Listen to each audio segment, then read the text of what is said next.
Un symbole qu'on le retrouve en Égypte il y a 3000 ans, en Chine il y a 2000 ans, en Grèce, en Inde, en Turquie et même au Cambodge, des civilisations qui ne se sont jamais rencontrées, séparées par des océans sur plusieurs millénaires. Et pourtant, on retrouve exactement le même motif, la même géométrie, les mêmes proportions. Léonard de Vinci l'a étudié pendant plus de 30 ans, mais n'a jamais publié de découverte. Pourquoi? Parce que ce n'est pas juste de l'art, c'est peut-être le code de la nature elle-même. En Égypte, en 1928, au temple d'Abydos, construit sous Séti Ier, il y a plus de 3000 ans du coup, les archéologues explorent les murs. Hiéroglyphes, inscriptions, rien d'inhabituel. Et puis, sur un mur de granit, gravé avec une précision millimétrique, ce motif. La fleur de vie d'Abydos, 19 cercles parfaitement imbriqués. Ce n'est pas peint, mais gravé avec une profondeur uniforme et avec une symétrie absolue. Le problème, d'accord, c'est un beau dessin dans un temple égyptien. Et alors? Eh bien, voilà le problème. Le Magdala Stone à Jérusalem, le même symbole. Au temple d'Ampi en Inde, le même symbole. La mosquée de Cordoue en Espagne au 8e siècle, on retrouve également le même symbole. Les vitres de la mosquée bleue en Turquie, encore le même symbole. Sous la patte des lions devant certains temples de Chine et du Japon, cette fleur de vie revient. Pourtant, il n'y a aucun contact entre toutes ces civilisations, aucun échange, aucune communication. Comment est-ce que c'est possible? Eh bien, il pourrait y avoir 3 théories. La théorie numéro 1, eh bien, c'est la coïncidence. 19 cercles, proportions identiques, symétrie parfaite, 5 continents, mais statistiquement, eh bien, c'est impossible. Théorie numéro 2, il y a un contact entre anciennes civilisations qui se sont déjà parlé. Mais on n'a aucune preuve, aucun texte, aucun artefact, donc aucune trace. La théorie numéro 3, eh bien, ils ont tous découvert la même chose. Quelque chose qui existe déjà, quelque chose de réel. C'est ce que Léonard a vu à Florence en 1490. Léonard de Vinci a 38 ans. Il est déjà célèbre peintre, inventeur et même ingénieur. Mais il a une obsession secrète. Comprendre l'ordre caché de la nature. Il dissèque des corps humains la nuit en secret. Il étudie l'anatomie, les proportions, les symétries. Il observe même l'eau, les plantes et les animaux. Et partout, mais vraiment partout, eh bien, il voit des patterns qui se répètent. Des spirales, des proportions, des géométries. Et dans ses carnets privés, ces motifs apparaissent encore et encore. Déconstruits, analysés, mesurés sous tous les angles. Et pourquoi? La géométrie est invisible. Regarde bien, 19 cercles. Si tu relis les centres, hexagone parfait. Si tu continues, on voit le cube de Métatron qui apparaît. Et si tu extrais les formes, les 5 solides platoniciens, le tétraèdre, le cube, l'octaèdre, dodécaèdre et l'isoèdre, des formes découvertes par les Grecs il y a 2400 ans. Et devine où on les retrouve. Partout, mais vraiment partout, dans la nature, les cristaux. Structure tétraédrique, exactement celle du motif, les flocons de neige. Symétrie hexagonale, comme dans le motif. Les nids d'abeilles, hexagone parfait, répétés à l'infini. Et même les virus, qui ont une structure icosaédrique, identique aux solides platoniciens. Et encore les cellules en division, organisation hexagonale, pattern naturel. La nature n'invente pas au hasard, elle optimise, elle utilise les formes les plus stables, les plus efficaces et les plus économes en énergie. Et ces formes, elles suivent une logique géométrique très précise. Et du coup, qu'est-ce que nous dit la science aujourd'hui?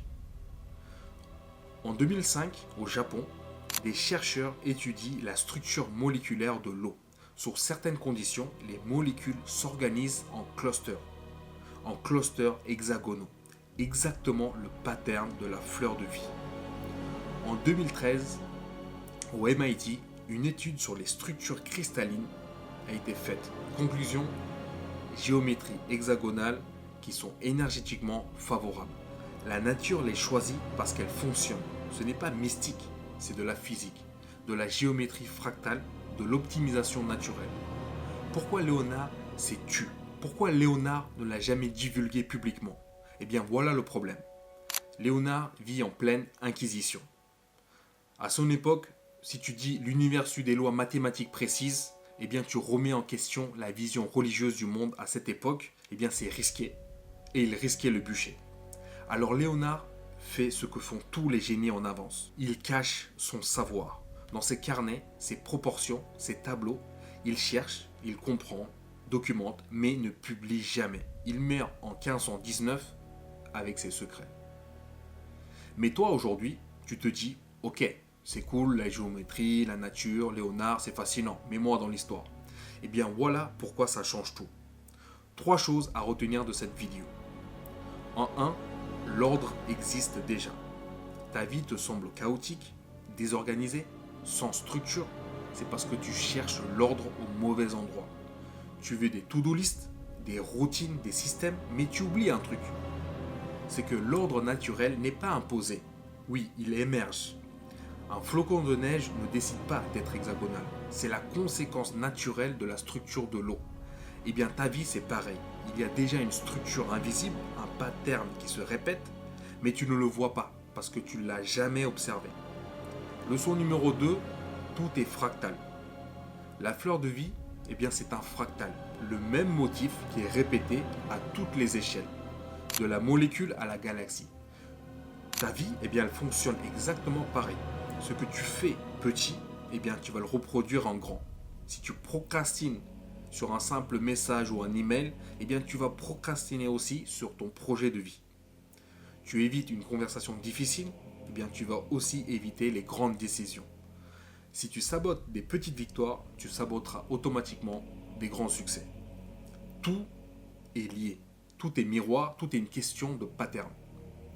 Et enfin, la 3e leçon à retenir de cette vidéo, c'est observe d'abord. Léonard n'a pas inventé des géométries. Il les a observées, il a regardé, mesuré, déconstruit avant de créer. Et toi, qu'est-ce que tu as observé de ta propre vie? Pas ce que tu as jugé, pas ce que tu as critiqué, mais vraiment observé, comme un scientifique observe un phénomène par exemple. Quel est ton pattern relationnel? Quel est ton cycle d'autosabotage? Quels sont tes rituels d'évitement? Si tu penses que tu vis en boucle, est-ce que tu as pris le temps de prendre du recul, de faire une pause et de voir ce qui se passait autour de toi? Voilà ce que je te propose. Pendant 7 jours, observe-toi comme Léonard observait la nature.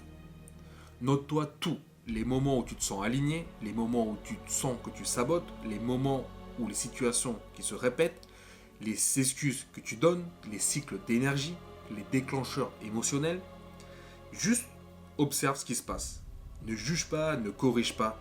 D'accord? Juste observe. Ensuite, après ces 7 jours, regarde tes notes. Tu verras quelque chose. Ton pattern, ta géométrie personnelle, l'ordre caché de ta vie. C'est ce que tu vas y trouver. Et une fois que tu le vois, eh bien tout va changer. Parce que tu ne peux pas changer ce que tu ne vois pas. Tu peux transformer ce que tu vois. La vraie question, c'est que Léonard est mort en 1519. Il n'a jamais publié ses découvertes, mais il a cherché, observé et il a compris. Maintenant, est-ce que toi, tu vas vivre en mode automatique ou tu vas décoder ta propre structure? Parce que tant que tu ne vois pas ton pattern, eh bien, tu vas le subir. Mais une fois que tu le vois, eh bien là, tu deviens l'architecte. Dernière chose, la nature ne ment pas. Elle montre. Regarde.